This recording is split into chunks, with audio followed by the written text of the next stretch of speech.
नमस्कार मंडळी. आज श्री स्वामी समर्थ गुरुपीठ नॉर्थ कॅरोलिनामध्ये श्री स्वामी समर्थ महाराजांचा प्रगट दिन उत्सव साजरा करण्यात आला.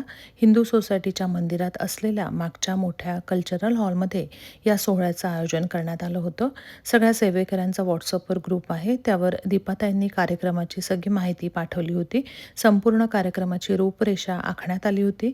रविवार असल्यामुळे मोठ्या प्रमाणात सेवेकरी कार्यक्रमाला येणार याचा अंदाज आधीच असल्यामुळे मोठा हॉल यावेळी कार्यक्रमाला घेतलेला होता आणि मोठ्या हॉलमध्ये हा कार्यक्रम साजरा करण्यात येणार होता. आम्ही सकाळीच स्वामी समर्थ महाराजांसाठी प्रसाद घेऊन हॉलमध्ये पोहोचलो. सगळी छान व्यवस्था इकडे केलेली होती. श्री स्वामी महाराजांचा फोटो बघून त्यांना मनोभावे नमस्कार केला. खूप छान वाटलं. सगळी सजावट खूप छान केलेली होती आणि खरंच असं वाटलं की आपण खूप भाग्यशाली आहोत. इतक्या लांब अमेरिकेत श्री स्वामी समर्थ महाराजांच्या प्रगट दिनाच्या कार्यक्रमात आपल्याला सहभागी होता येत आहे. मनोमन सगळ्यांचे आभार मानले, श्री स्वामी समर्थांचे आभार मानले.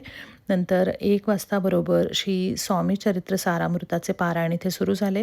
शांततेत सगळ्यांनी मिळून पारायण केले. त्यानंतर चहा घेऊन श्री स्वामी समर्थांच्या नामजप रायटिंगमध्ये करायला सुरुवात केली. हळूहळू सगळे सेवेकरी जमायला सुरुवात झाली. त्यानंतर श्री स्वामींच्या पादुकाचे अभिषेक पूजन आणि पंचोपचार पूजन करण्यात आले. आम्ही सगळ्यांनी प्रार्थना, श्रीसूक्त, पुरुष सूक्त, कालभैरवाष्टक, तारक मंत्र 108 वेळा स्वामींचा नामजप केला. त्यानंतर अन्नकूटाचा स्वामींना नैवेद्य दाखवण्यात आला आणि आरती करण्यात आली. सगळे सेवेकरी शिस्तबद्ध पद्धतीने एका रांगेत बसलेले होते. शांत वातावरणात मेडिटेशन करण्यात आले. स्टेजवर मराठी आणि इंग्लिशमध्ये दोन्ही सेवेकऱ्यांनी अतिशय सुंदर मोजक्या शब्दात अर्थपूर्ण असे कार्यक्रमाचे निवेदन केले. दीपाताईंनी अमेरिकेत श्री स्वामी समर्थ गुरुपीठातर्फे चालवल्या जाणाऱ्या विविध कार्यक्रमांची माहिती दिली. तसेच उपस्थित असलेल्या सगळ्या सेवेकऱ्यांना मार्गदर्शन त्यांनी केले. नामजप रायटिंगची जी सेवा आहे त्याबद्दल सुद्धा त्यांनी सांगितले. भिवू नकोस, मी तुझ्या पाठीशी आहे असं सांगत श्री स्वामी महाराज प्रत्येकाला आपलंसं करतात. त्यांच्या असण्याचा प्रत्यय वेळोवेळी सेवेकऱ्यांना येत असतो. आपल्याला असणारे प्रश्न आपोआपच त्यांची सेवा केल्याने सुटत जातात.